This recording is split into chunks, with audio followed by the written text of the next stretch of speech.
Hi guys, how are you all doing?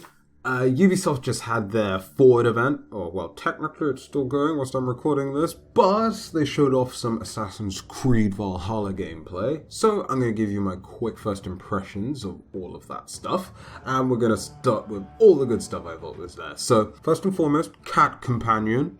Very nice, very nice. I like that they've got those like fun, jokey side quests like coming back. Good. One thing they definitely seemed to show off quite well was the fact that there's a lot of different side activities. You might not necessarily like all of them, but there's going to be a heck of a lot of them. From like the different things from like fishing, the flitting, the drinking game that you can seemingly get into, and like a bunch of different stuff. So it looks like there's going to be a ton to do in this world, besides, just main quests, side quests, and, the main sort of things that they advertise. So that seems cool. The mythical elements, they look pretty cool. And there's definitely going to be seemingly a lot of gritty mythical elements there as well. I mean, we saw like some sort of like decaying body before they sort of fight that mythical chick. No, that was cool. So I'm glad there's going to be like a good healthy bit of mythology there, even though they said this was going to be a more grounded experience. I'm guessing that's not going to be as true as they say, but hey, I don't mind. And it seems as though the weapons are going to have a lot more depth and just things you can do with them, weapon per weapon, even if there are going to be like less overall weapons, which is coming from the horse's mouth themselves, so I guess we'll have to wait and see on that front. But that's cool, because I always felt that, in these games, at least for the last two Assassin's Creed games, the weapons were themselves fairly bare bones, you know what I mean? So yeah, that's good. And then on to some things that I didn't like. The flitting that they showed, of course this is like one example of the thing. The example that they showed, it just seemed meh. Like not a good showing of the dialogue. But I suppose they were literally just dead set, just showing like one corner of the game. And the game's gonna be fairly long apparently. So fair enough. I also didn't like the look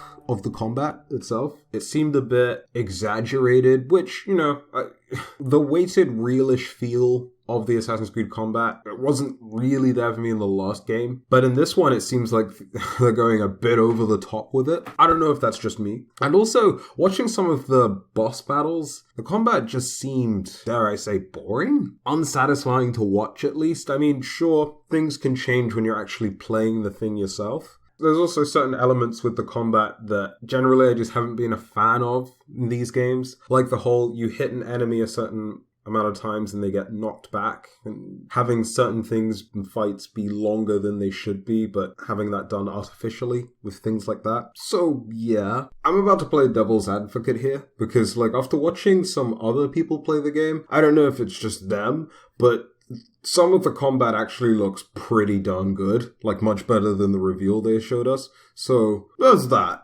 I guess it's a mixed bag in terms of content, so I guess that's good. I'm not sitting here and saying that I take everything back, because I don't, but a tiny bit of it. Take some of it back. And also, I don't know if this next thing is a symptom of them just showing us too much gameplay at once, or just too much of the story and just spoiling too much, but the overall conflict that was in their gameplay seemed a bit boring. I honestly just didn't care. Now, maybe that's purely just because the best way to experience this is without being spoiled. And I'm usually the type of guy where if you spoil even a little bit of something for me, I tend to not enjoy the thing. If you spoiled like season 3 of a 6-season show, I probably won't watch it. So, I don't know. Maybe that's just me, but I wasn't too interested in that particular part. And also, speaking of that particular part, I mean, there were parts that seemed kind of stupid to me. Ruud, the guy that's the main antagonist of the part of the gameplay they were showing off, just broke free and allegedly killed some people to do so. And instead of, the main character's allies and all of them sort of jumping on this guy and just massacring him with like 30, 50, whatever plus men, like instead you have a 1v1 with him and you have another boss fight. I don't know, that seems kind of dumb to me. To be honest, maybe that's not fair to say. Maybe there's more to it than that, but I don't know. Again, just my impressions. But hey, those are just my opinions right off the cuff from just like watching all of that and experiencing all of that. But Maybe I'm wrong. Maybe that's not quite the case as well. Can I also just say, leaving the video on a positive note as well, the environments looked pretty good. I don't know if that goes without saying nowadays, considering that pretty much every new game under the sun tends to look good, but that looks nice. That looks nice. What do you guys think? How did you feel about after watching that Assassin's Creed gameplay? Will you still be getting the game? Are you still excited for the game? Let me know all your opinions and thoughts in the comments below. And of course, if you enjoyed the video, feel free to slap it a like as well. And subscribe to the channel for more content just like this. But till the next one, you can go ahead and check out some other videos I've done on Assassin's Creed. And of course, I've been Prime. Bye bye.